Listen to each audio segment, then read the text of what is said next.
Right. Well, welcome. My name is Catherine Geddick-Soltis, and I have the privilege of directing the Center for Peace and Justice Education at Villanova University. And I thank you all for being here this afternoon. This gathering today represents the convergence of two very special Villanova events: the culminating keynote lecture for Hunger and Homelessness Awareness Week, and the 2014 Adela Dwyer St. Thomas of Villanova Peace Award. It is a testament to the important work and example of today's speaker that he can so ably fill both of those roles.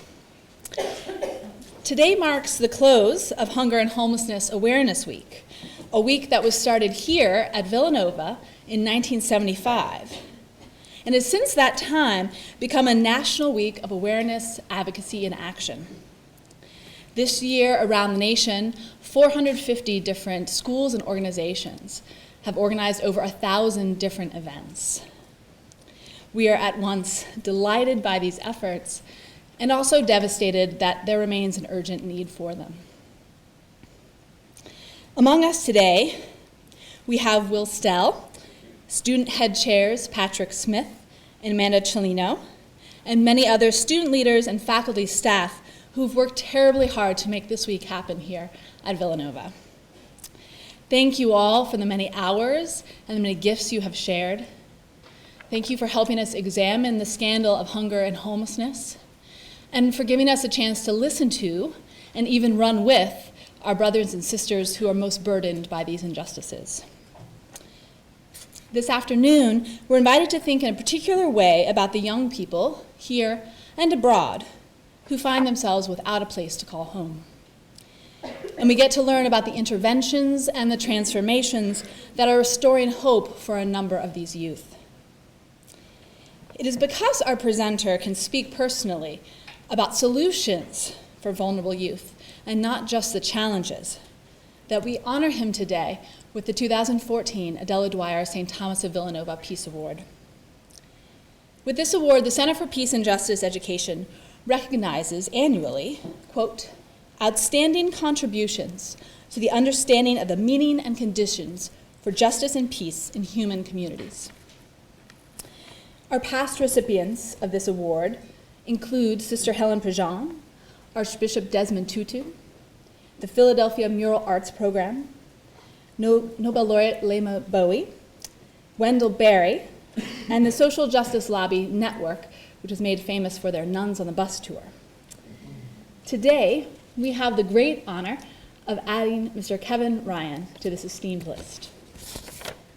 Before I tell you a bit more about Mr. Ryan, I would like to take a moment to thank the hardworking faculty and staff of the Center for Peace and Justice Education: Carol Anthony, Sharon Disher, Jennifer Joyce, William Stell, and Tim Horner, as well as our two visiting faculty members this year, Jim Wetzel and Elizabeth Kolsky.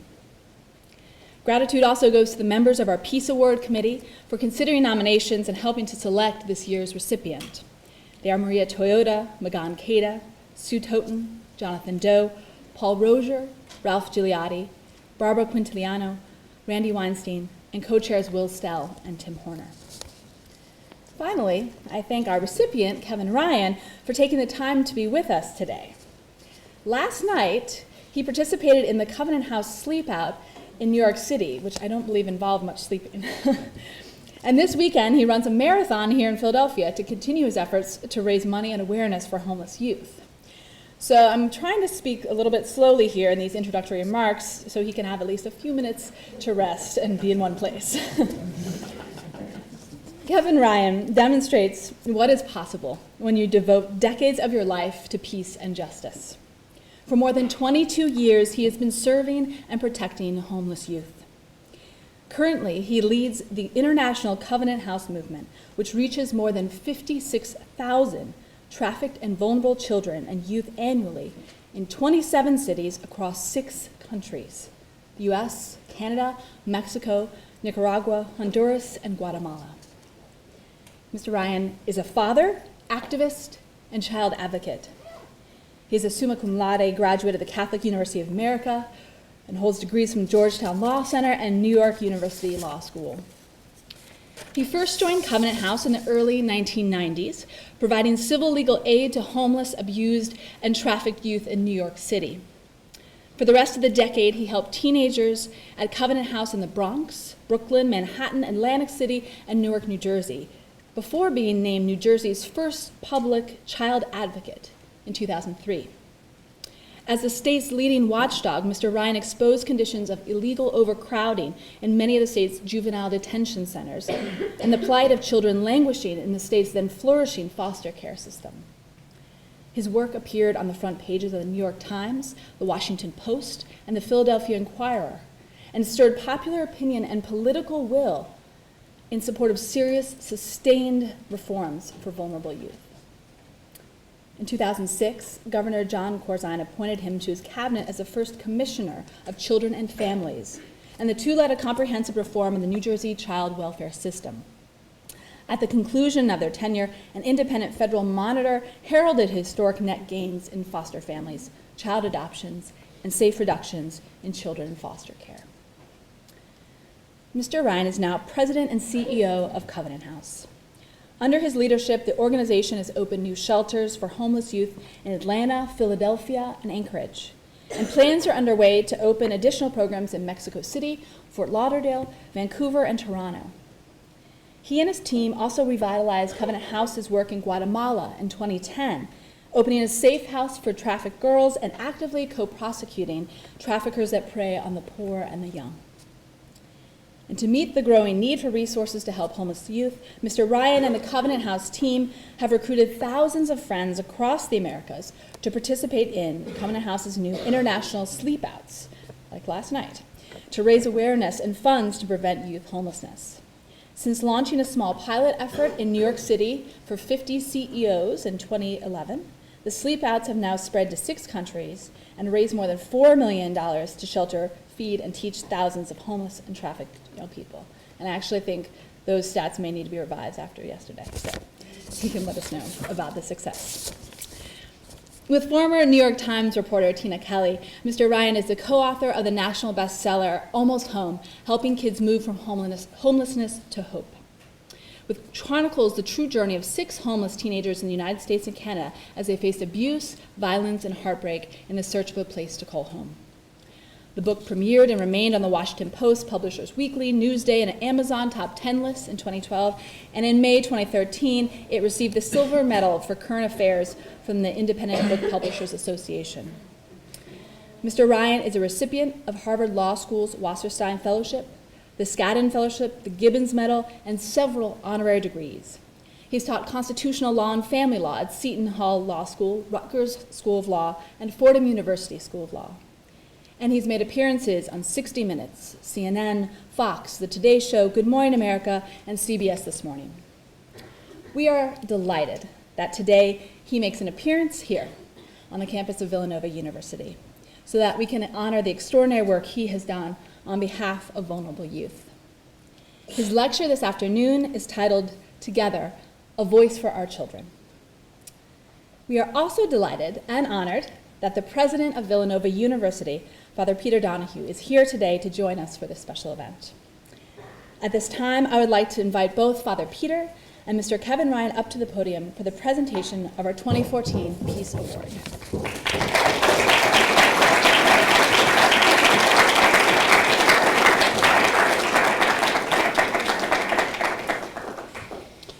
The award states it is for outstanding contributions to the understanding and the meaning of justice and peace in human communities. Kevin, we are honored to have you at Villanova. We preach a message of truth and unity and love here, and you have exemplified in your life those attributes of calling people to the truth of our conditions, of calling them to live in community, but doing it all out of a commitment of love. So on behalf of the faculty, the staff, and the students of Villanova University, I present you with the Adela Dwyer St. Thomas of Villanova Peace Award. Thank you.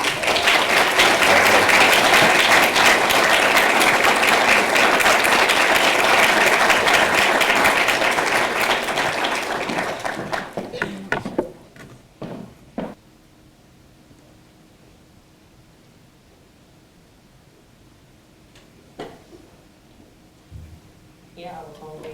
Yeah, I was struggling. There'll be times where a week or two go by and we'll hardly eat anything. I didn't know what to do. It wasn't safe. I was scared.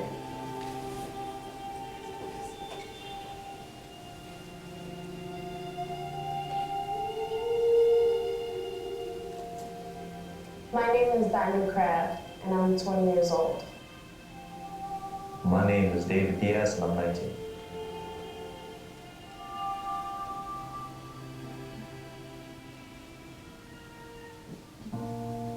My childhood was mostly like, in and out the shelter.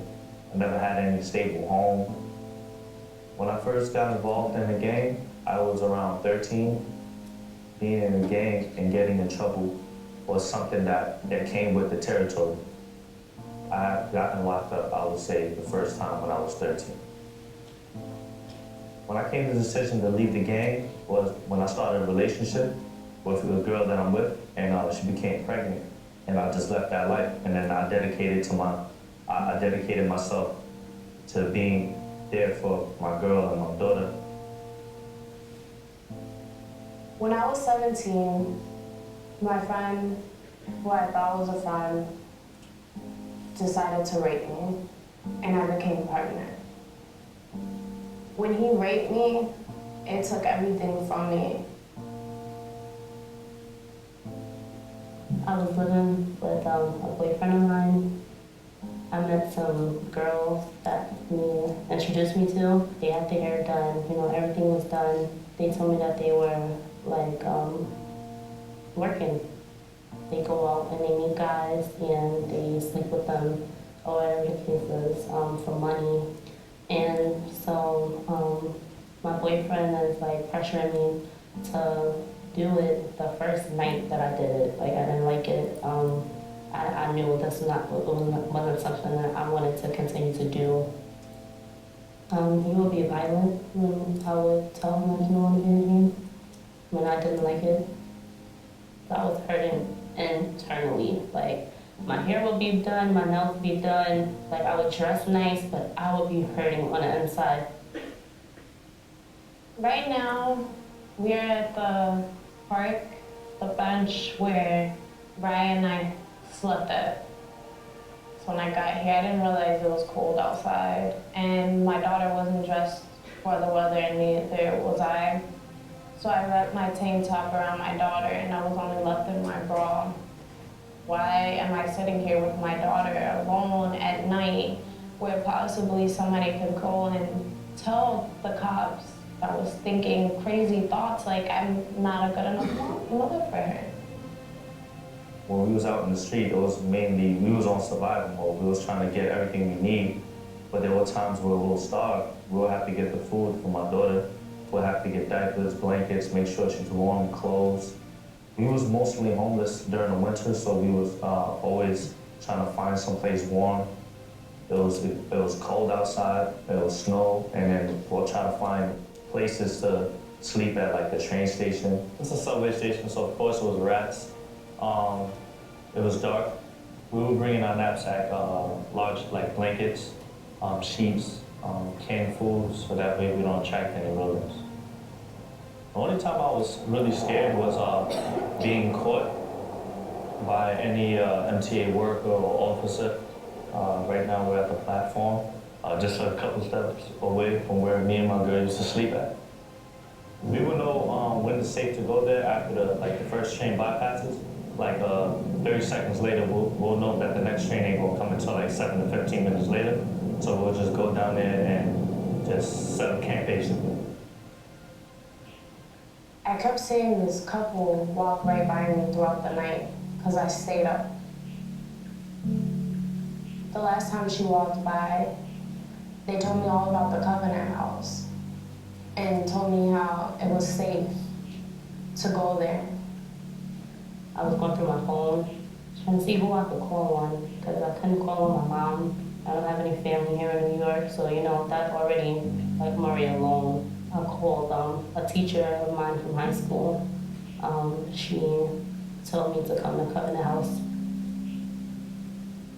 I remember the moment like it was yesterday. We was walking down the street, I was pushing my daughter, and I was just looking at the buildings that we was bypassing. I see homes. I see people living in their homes. I'm looking at these people. They have what they have, and I have nothing. And I'm only 17. At that moment, I just decided to find something for my daughter and my girls, so that way they can get their life together. Even if I can't find something for me, I was willing to at least give them a chance. And I found a shelter. They found her a bed right away. I was planning on trying to get myself together any way I can. Just when I'm about to turn off my phone, she calls me back up that there's a place for me to go, the Covenant House. That just changed everything. My eyes lit up, and I was just like, you know what? Where is it? Walking into Covenant House doors early in the morning with no sleep, I'm thinking that it was gonna be horrible, but it wasn't. There was somebody to greet me at the door and tell me all about the Covenant House and what they were here for and what they could do for me. It was like a safe haven for me.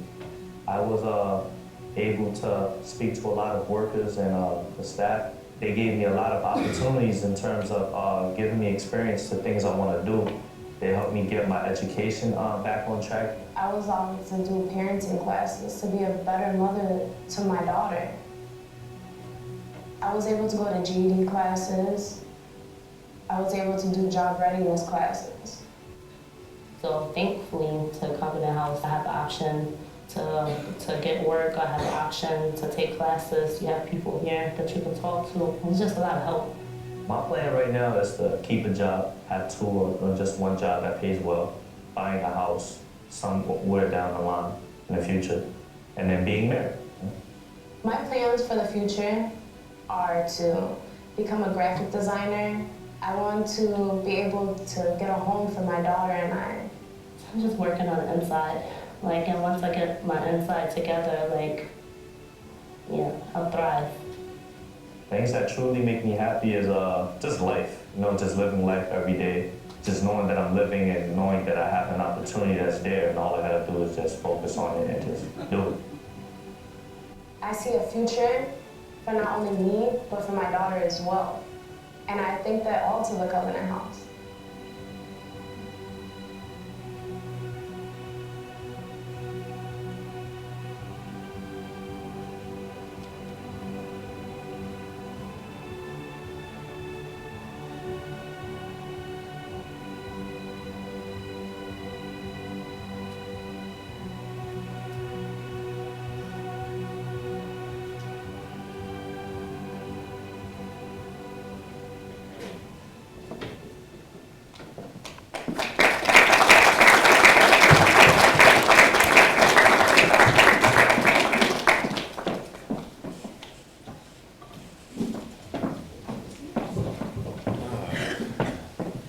Thank you. Thank you, Father, and thank you to the Center, and thank you, Villanova, for welcoming me in the most meaningful way as a proxy for the Covenant House movement, which matters so much to me and to millions of us across the Americas, to be hope in the world for young people and to be love in the world for young people. Seeing the word sleep out there at the end, that is a dirty word this morning, because I had the foolish notion that I could do that comfortably last night. And there's nothing comfortable about sleeping outside this time of year.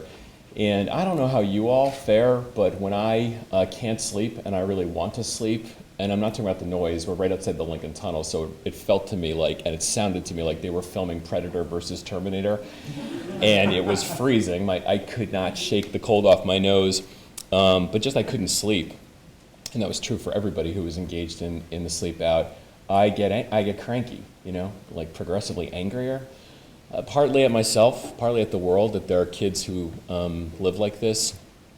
And I happen to remember that what got me through a couple of years ago was to look up at the windows of that building there, and there were young people who were looking out the windows, some teenagers, but also some toddlers who were the children of the kids of Covenant House, and looking out, and it just reminded me that the most important thing we do at Covenant House isn't giving kids a meal or giving kids a warm bed or delicing young people or getting young people safe. It's none of those things. The most important thing we do is being company for young people and saying to young people, you're not alone.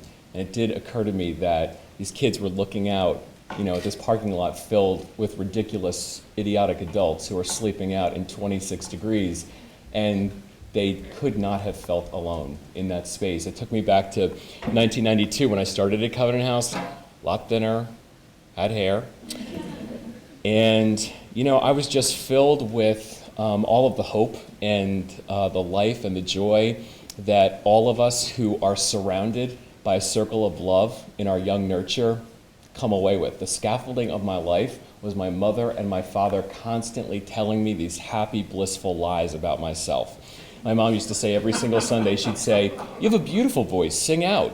And I don't. but that was a way to fill me up with a sense of hope and promise. And my mother encouraged all of us. I have 5 brothers. She encouraged all of us to be singing in church on Sunday. And my children now hate their grandmother for convincing me that I can sing out in church. They're always, squirming when I sing inappropriately loudly in Mass on Sunday. My dad used to say to me when I was playing Little League, he'd say, get up there, slugger. This is going to be it. You're going to hit a triple. In 7 years of Little League, I think I hit 4 singles. There's no evidence that I was capable of, and I think those were accidents or mercy, where somebody dropped a ball in the field, someone worse than me. But you know what I'm saying to you, where people fill you with this sense of hope. The story of your life becomes what we think of ourselves. And so the narrative mine was, you can, it is possible, you are special, you can, you must, you should. And I did this crazy thing of going to law school, which for me at the time made no sense at all, except that I had these folks who filled me with a sense of the possible. And I left Georgetown Law School with all of the arrogance and none of the skill that law school should instill, all of the hope and the bliss and the joy and the rising up that was my young life, and came into Covenant House really unprepared for a house of heartbreak, 350 homeless teenagers in one building. I have to be honest with you, I doubted that the world had 350 homeless teenagers in it, let alone that there was one building on one block in one city where those kids were living, and then thousands more who didn't have a place to be.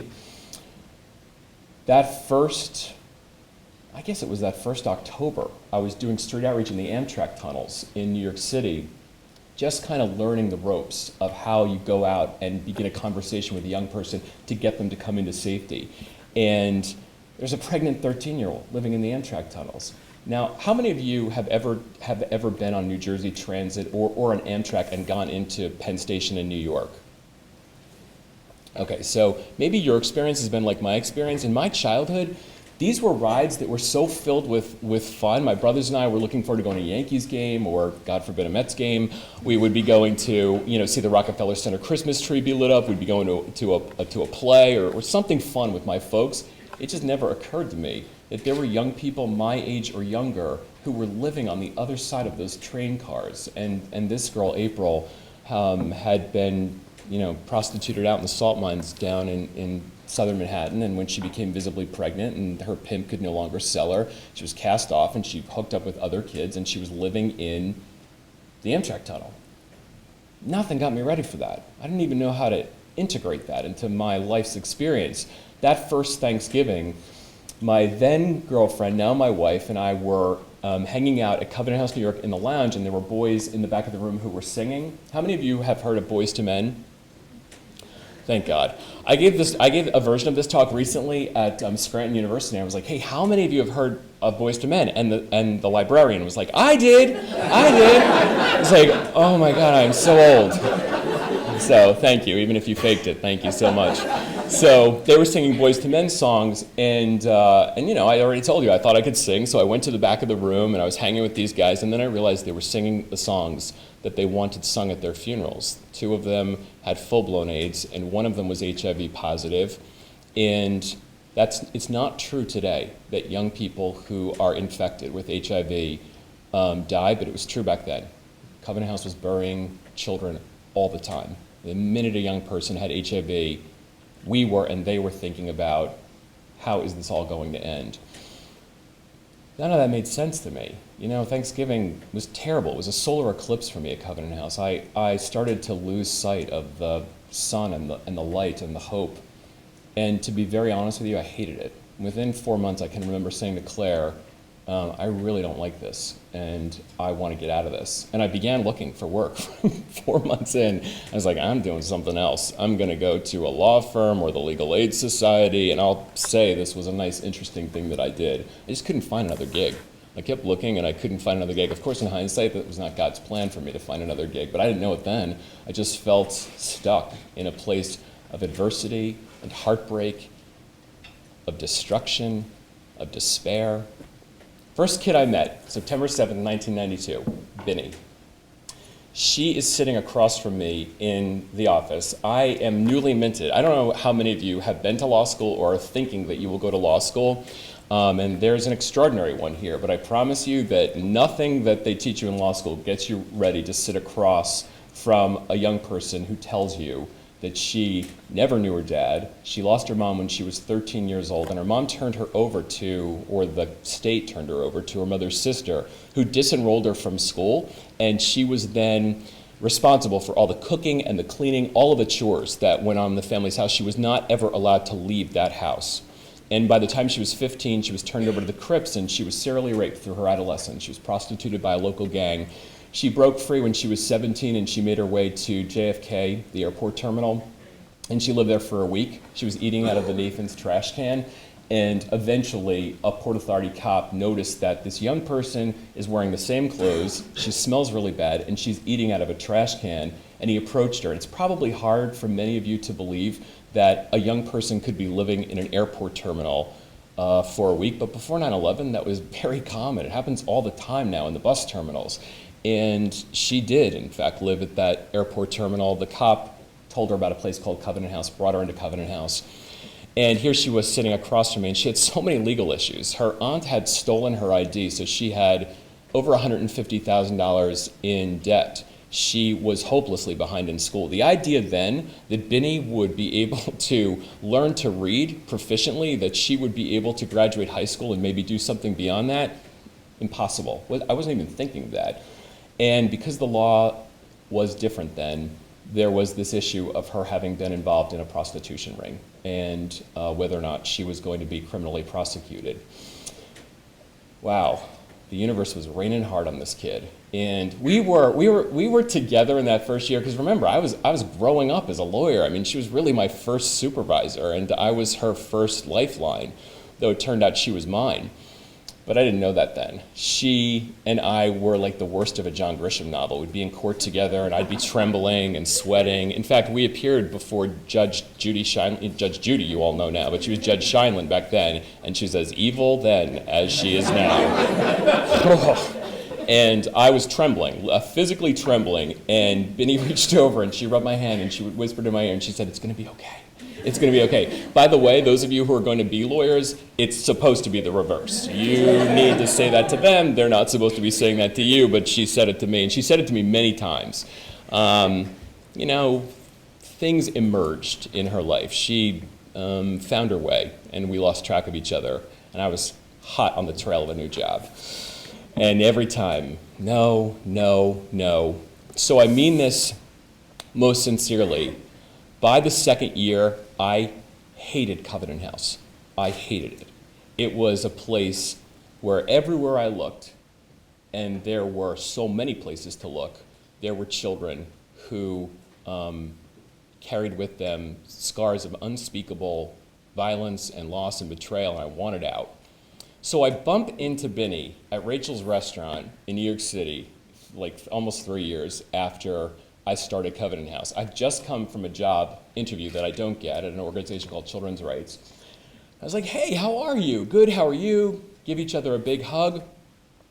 She was so different than the first time I saw her. You know, the first time I saw her, I couldn't even tell you what color her eyes were for a half hour because she averted her gaze to the floor. She was so broken, and her cheeks were saturated with tears, but now she's just, you know, joy-filled and smiling and radiant as she is now as an adult.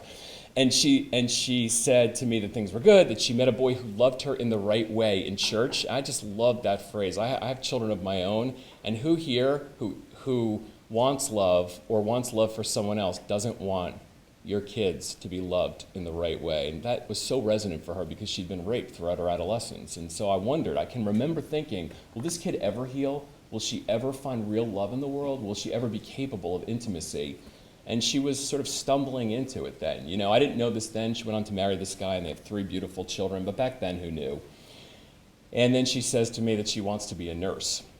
And she's putting herself through school as a waitress at Rachel's. This is the truth of Covenant House. You know, the least interesting thing about the young people who live at Covenant House is that they're homeless. They are students, they're scholars, they're poets, they're athletes, they are interns, they're folding your sweaters at the Gap. There isn't a Starbucks or a Dwayne Reed in New York City they ain't working in. These are young people who are working 1, 2, 3 jobs. They're aspiring and striving and rising up, and she was now among them. She was eager because the horizon had been lifted for her. She no longer thought about what she was going to eat tomorrow morning. She thought about changing her life. Mind you now, in 3 years, she'd not only learned to read, she'd obviously graduated from high school because she was going for her RN.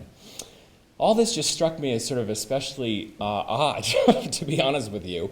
I really had lost touch with her for a long time, and I said to her, well, what do you want to do as a nurse? And she said to me, I want to work in a NICU, PICU unit. And for those of you who are unacquainted with that, that is the part of the hospital where neonatal and perinatal infants, often born prematurely and very sick, are cared for.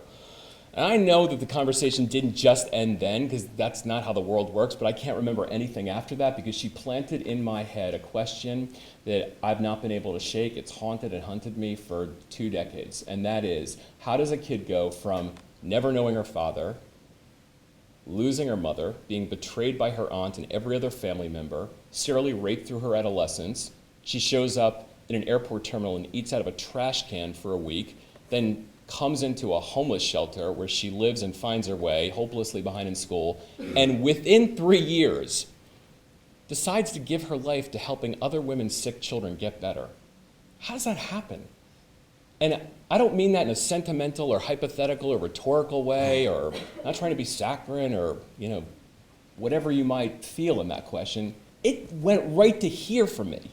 How does that happen? I've been around Covenant House long enough to know there's no magic fairy dust that we were suddenly spreading around and kids were better. There's something I realized I'd been missing.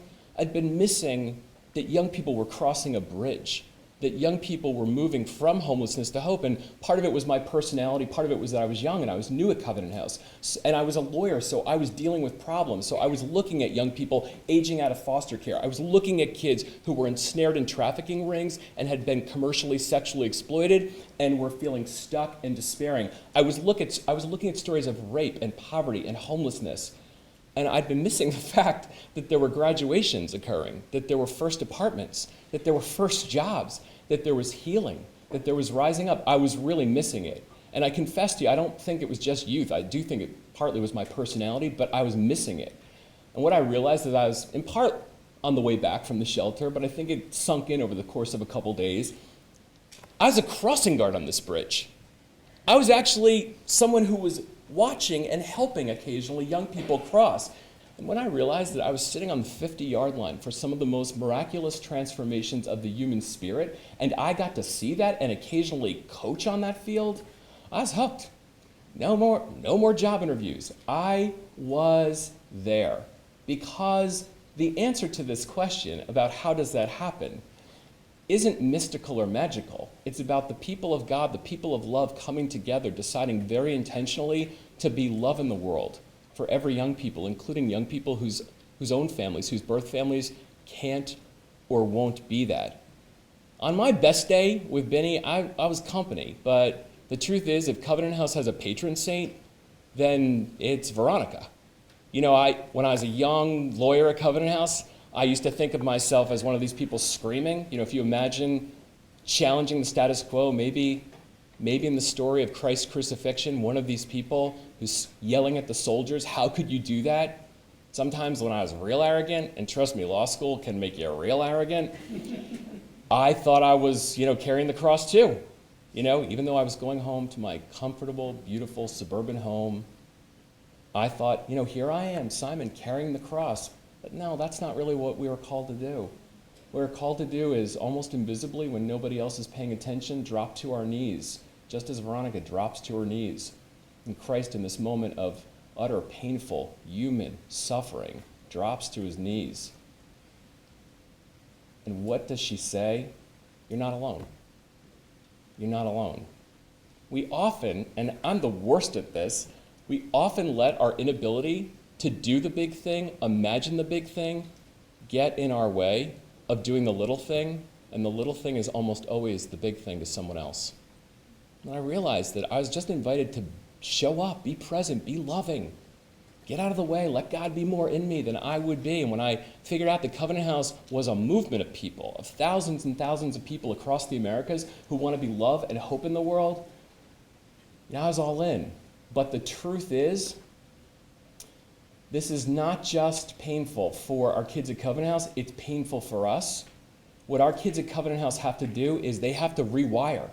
They have to hear a different story, because if all they've heard over and over and over again, so just imagine for yourselves, if you wake up on Monday morning and all you hear from the faculty, from your roommate, from your dorm mates, from your family, if all you heard for a week, just do it for a week, and actually don't do it, just imagine it, if all you heard was, you're terrible, you don't fit in, you're broken, you're stupid, you don't belong, get out, get out, get out, get out, that becomes the story of your life. It becomes your narrative. And young people at Covenant House walk in the front door, and it's been for a lot longer than a week that they've experienced a story of marginalization and disenfranchisement.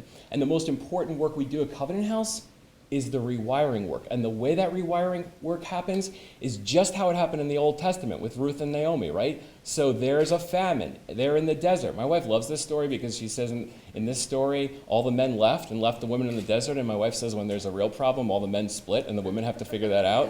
I don't find that funny, to be honest with you, but I repeat that in her honor. So it's for you, honey. So in any event, Ruth and Naomi, kinswomen, are in the desert, and there's a famine, and the men have left, and mother-in-law says to daughter-in-law, I won't make it here. I'm not going to make it. You will die with me. Go, save yourself. And daughter-in-law looks at mother-in-law. And now we often use this, right? It's sort of scripture that gets used in modern wedding ceremonies. But its origins are two women stuck in the midst of a natural disaster who say to each other, no, wherever you go, I will go. Where you live, I will live. Where you die, I will die. Your people will be my people. Your God, my God. And so shall I be buried beside you, right? What is that about? That is about you are not alone. I will show up. I will be present. It's a simple thing. It's not an extraordinary thing. Just not leaving. Just staying in the work. But it requires trust. It requires trust in each other. We're never more certain in our lives of how much we love being healthy than when we're very sick. We never cherish life more than we do when we lose someone that we deeply love. And what happens is that we fall hard. Those of you who've experienced grief, real grief, you know that it can feel like a spiral that one cannot get out of. The good news is that it just reminds you of the summit. It reminds you of how beautiful it was to be in the company of the one you loved, of how wonderful it was to be healthy.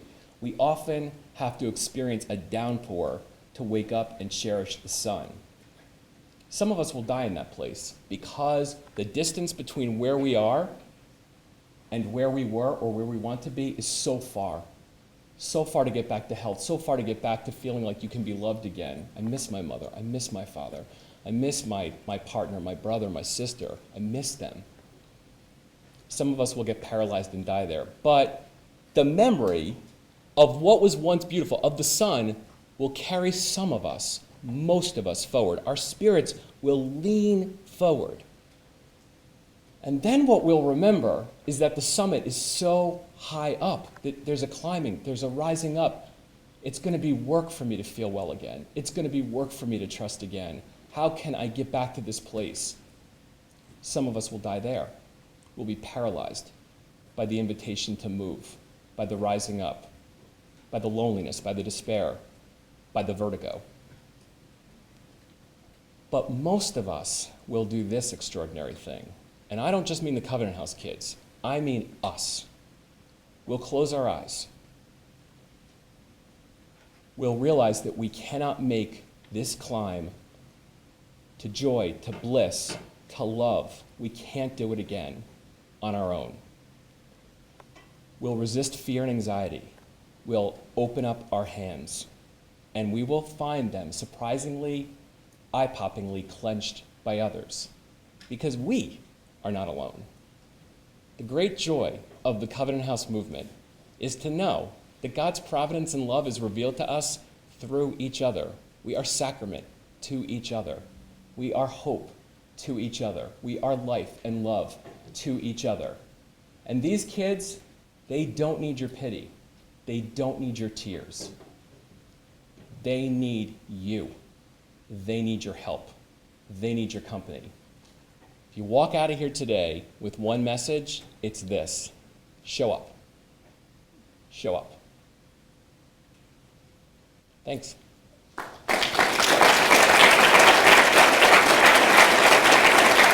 you want to do questions? Okay. Yeah, okay.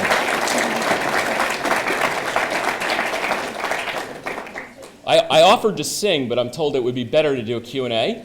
Unless you have a particular request. No, that was a joke. I'm not singing. So we have time for questions. I'd love to bring the microphone.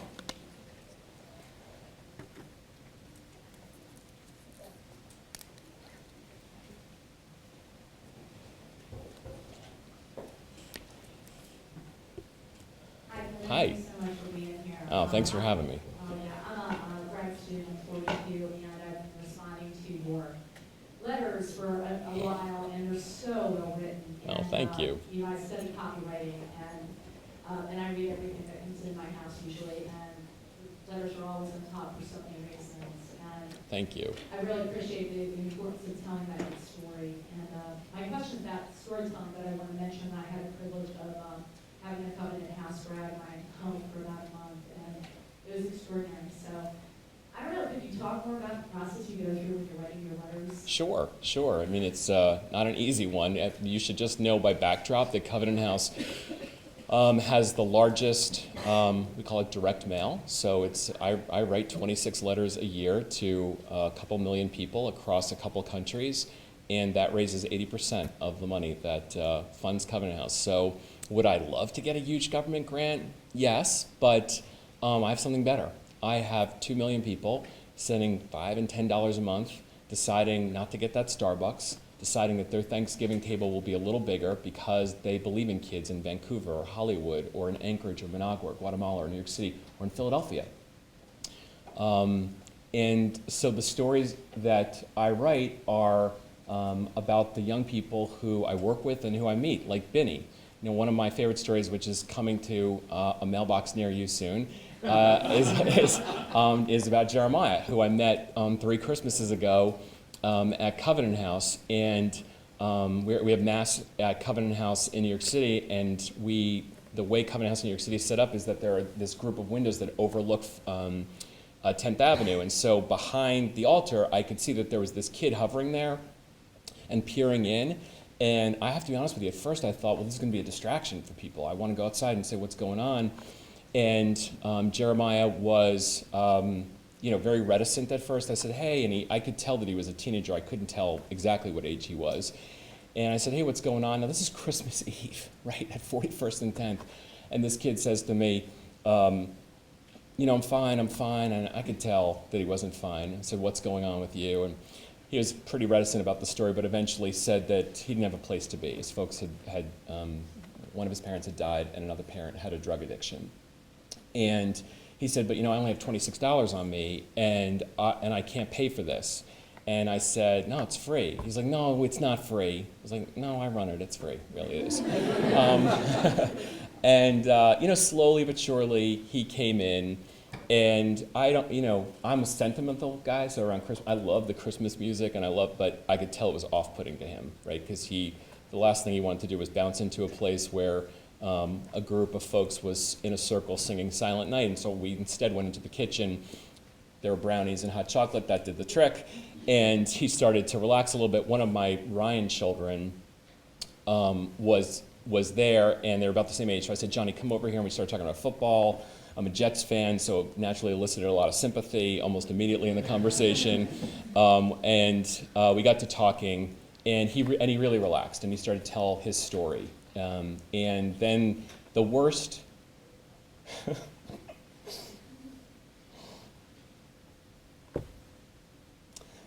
it's easier to write this one.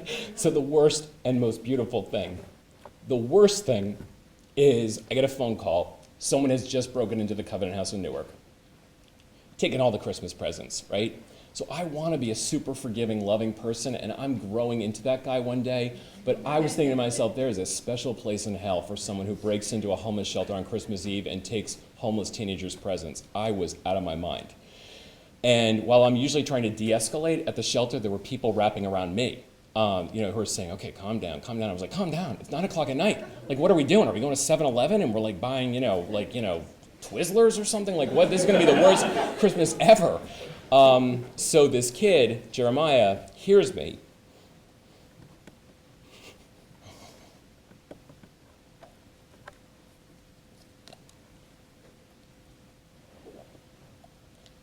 And he gives me his $26.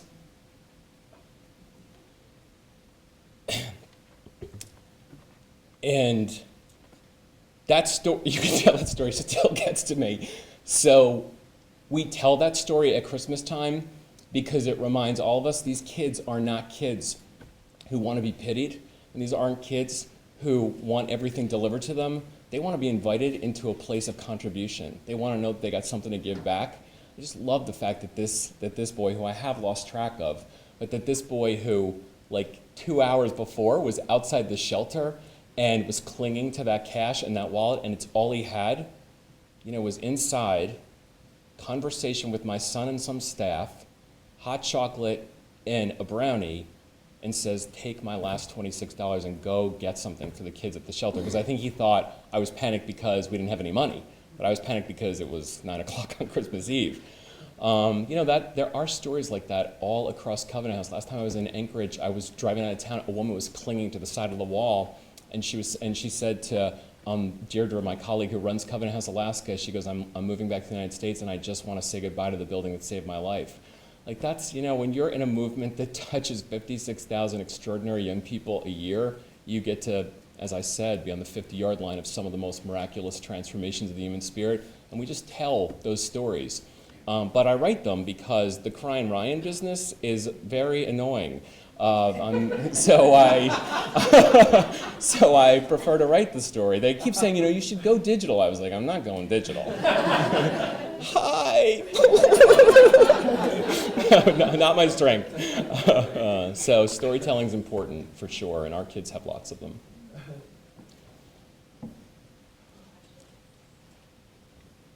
You're paralyzed that it's going to be like a complete meltdown if you ask the next question. So I get this. Right, Kevin. Yeah. You talked about, you've lost track of some of them. How much effort goes into actually following them? A lot of effort, Father, goes into keeping up with them and providing aftercare and support. There are young people who don't ever want to remember that they were homeless once, and so they naturally break away. There are kids who return to the streets and return to drugs or return to a trafficking ring. In the book that Tina and I wrote, Paulie, who goes on to become the kickboxing champion of Alaska, was in and out of Covenant House, Alaska 11 times before he landed and changed his life. But we have teams who are deployed to be in the community all the time, go out to their apartments. That's what actually, when I was doing legal aid work, I spent more time with kids after they'd left Covenant House. Like, how are things going in your apartment? Do you have enough money? Are the utilities covered? But there are about 50,000 kids moving in and out of Covenant House every year, so it's a massive undertaking to both, be out on the streets and bring them in, love them and help them while they're here, and follow and support them on the back end. And we probably do a much better job in the first and second part than we do in the third part. Yeah. Hi, my name is Mark Doyle. I'm a faculty member here, and I had the privilege of interning at Covenant House in New York in 1985. Mark, we went to school together. Were you at Catholic University? No. Oh, I apologize. I was like, man, you look good. Sorry. Okay. I have two questions. One is, when I was there in '85, there was a group of volunteers volunteers who were living in a potential community. Mhm. So I want to know if that continues around the different covenant houses. So they give a year of service and Yeah. live together. And then the second thing had to do with something you were just talking about. There was, in '85, they were just beginning, so when Father Ritter was still there, and they Yeah. were just beginning to get into the idea of creating housing. Mhm. More or less permanent housing that Covenant House would be responsible for. Right. I'm wondering if you could tell me about what. Right. So this program that Mark, nice to meet you, that Mark and I are talking about, it's called the Covenant House Faith Community. It's like the Peace Corps or the Jesuit Volunteer Corps. It's a year of service.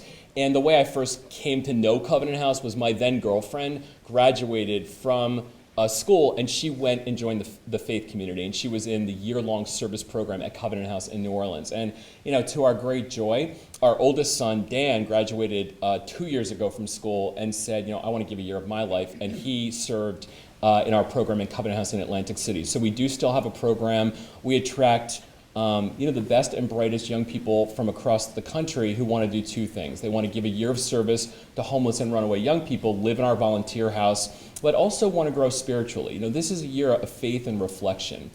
So folks are committing to pray together, to think together about social justice questions, and then to live the work together. And it's a really important program. And for those of you who might be thinking about a year of service or 2 years of service afterward, please think about the Covenant House Faith Community, because it will change your life. There's a gift waiting for you in this work, and you'll discover it, as my wife did and as my son just did. And then in terms of permanent housing, we have found that it's so important that you give kids a next place to go. So Covenant House, in addition to the shelters, has what we call the Rites of Passage program, which is a transitional living program. And probably half of the kids we serve across the United States and Canada live in that program. And then there are apartments in the community. We just opened up our 90th apartment in New Orleans, where there's, as you know, post-Katrina, there's so much housing that was destroyed, and we're trying to rebuild that community. We also have a new type of program that we're offering in Toronto, about to open this program up in New York City. It's a safe house for trafficked girls. So there are clearly young people who have been trafficked who have lived at Covenant House, but many of these young people are witnesses in criminal prosecutions, and they need their identities protected. So we're taking them out of the bigger Covenant houses, and we're working with the Sisters of the Good Shepherd, the Lifeway Network, to set up houses for 5 and 6 girls. And in Honduras, it's for boys too. And in Latin America, we're co-prosecuting those cases. But the continuum of housing obviously has to be very robust. And the biggest challenge, you didn't ask this, but the biggest challenge in the United States is the lack of affordable housing for young people. You have to we project about $21 an hour in New York City in order to afford affordable housing, which is not the kind of gig that kids get very easily.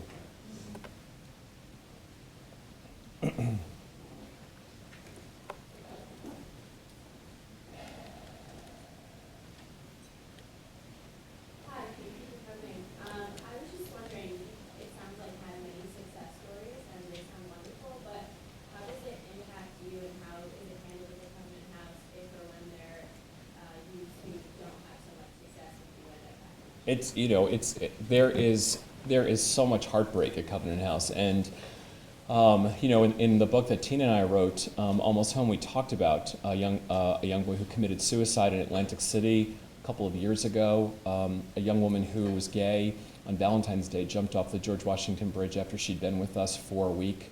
Nobody absolves themselves at Covenant House feeling like, well, we did our best. Nobody ever thinks that. We think, we had a week here. How did we not turn this around?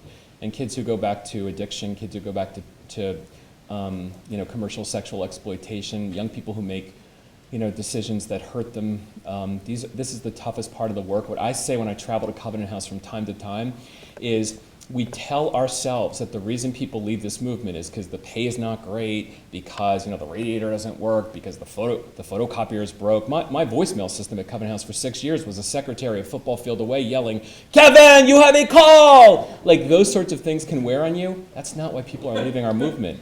People are leaving the movement because we tell ourselves we have to wear Kevlar when we walk into Covenant House, and we have to be strong and invincible, and then we start being the martyr. Like, oh, no, I'll do it. Oh, no, I got it. And you know what I say to folks all the time? Get off the cross. We need the wood. This is about opening yourself. This is about opening yourself to the experience of human suffering. So if you're looking in the mirror every day, what we have to be honest about is that if we don't strip ourselves of the anxiety and the worry and the prejudice and the bias, then that's what we give our young people. And if we're not filled with love, real love, not faked it love, but real love, then we won't give that. Because you can't give what you don't have.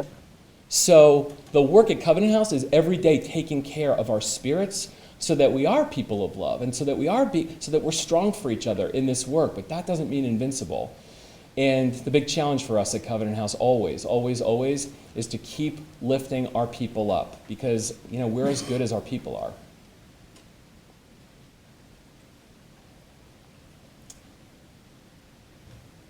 One more.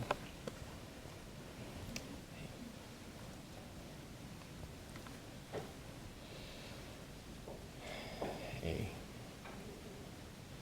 Hey. I think this is kind of a similar question, but since you have had so much success, what do you think makes Covenant House different from other shelters that young people typically do? I think that there are many, many programs that, when they deeply believe in young people and help young people believe in themselves, are successal. Covenant House is not. We're part of a movement, and the movement isn't Covenant House. I mean, don't get me wrong, I love Covenant House, but I'm not trying to keep Covenant House's doors open. I'm trying to end youth homelessness. And we are not doing that alone. We're doing that with thousands of agencies across the world. So there are many places that do extraordinary work that we learn from, that lift us up, that make our movement stronger and better. And I say to folks all the time at Covenant House, the minute that we think that this is about Covenant House, we have lost the bullseye. That is not what this is about. And the truth is, if there's one thing that I think we've got going in our corner, is that when we get reflective, as I hope we are all the time, and humble, which we have to be, we recognize that it's God's providence that makes this movement possible. It's the love of Christ. We are trying to be reflections of God's love in the world. And I think programs that try to do it on their own, that offer solutions that are just based in what we can do and what we can fix, they just rob themselves of the opportunity to explore and divine grace. It also makes it a lot easier. Because when I think to myself, I don't know where we're getting $165 million from. I don't know. I'm just like, where are we getting it from? And then it comes. It's been working. It's God's Covenant House. I just worked there.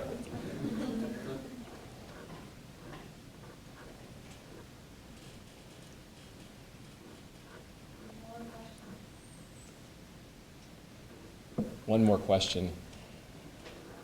Oh, pass the mic.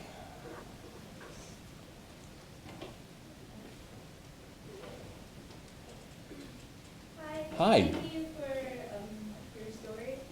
I really appreciate it. And how would you describe the process of getting to know and helping the person coming into the Covenant House? Sure. Well, it begins on the street with Covenant House street outreach workers every day going out and meeting young people. And the most sacred, special thing I've ever seen, I saw a couple months ago, where we were in the eastern market of Managua, and we were next to the dump. And the further into the dump we paced, the higher the piles of rubbish were, but young people, kids, have started to emerge from these spaces. And I saw this kid who I'd seen 2 years ago in street outreach when she was 17, and I saw her now, so she's 19-ish. She looked like she was 45 years old. This kid she's huffing glue out of a Gerber's baby food jar. She's addicted. She is being bought and sold on the streets of Managua. She's never come in to Covenant House, Casa Alianza. She's never come in. And I thought, what's going on here? What are we doing? We got 300 young people inside the shelter. Why are we out on the streets reaching out to young people who are never coming inside? And I saw the street outreach team don latex gloves and put Zanate propelled, this gooey yellow substance, in their fingers and slowly begin to massage her scalp. They were delacing her scalp. And humanity flickered in her eyes. It wasn't forever. It was for a couple of minutes until her metabolism said, I need the next hit, and then she was back, right, into the addiction. But I thought to myself, this is maybe the only safe touch that this kid is going to experience today, or maybe until the team returns.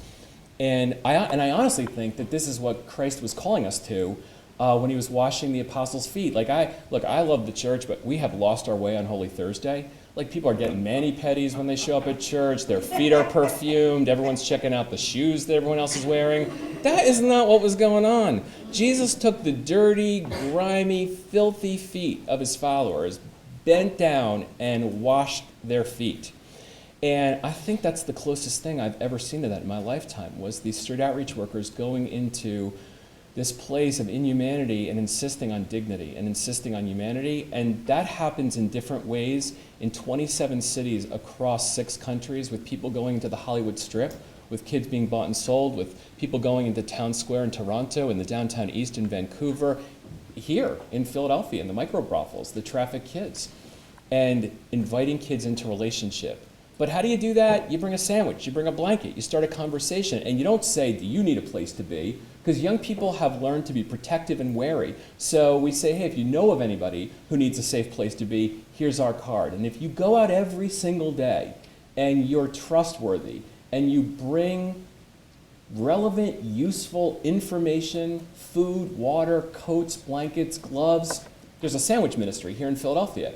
Every single day, college students, empty nesters show up at the shelter, and they make sandwiches that the street outreach team takes onto the streets of Philadelphia and feed homeless teenagers. And eventually, kids say to themselves, all right, I'm going to give this a try. And they come in.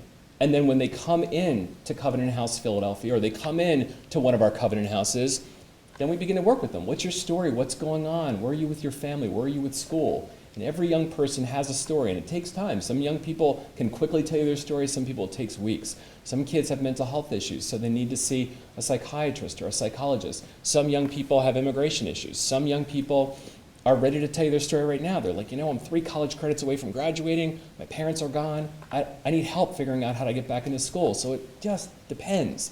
But we co-architect with them the road forward. And all the time saying, you can do this. You're special. Keeping company with them, loving them, paying attention to them, being home for them. But I don't want kids, there are plenty of staff at Covenant House who disagree. I don't want kids to think of Covenant House as home. I want them to think of it as love. But I want our kids to have more than Covenant House.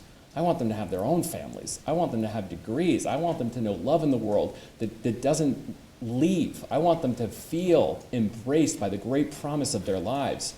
And I think when we do this right, turn kids onto that at Covenant House. And then they're off, then they soar. On our good days, we're helium for kids' dreams. And on our bad days, we're asking ourselves, how do we let that happen? How do we lose him? How do we lose her? Why is she back on drugs? What did we do wrong? So thank you all so much.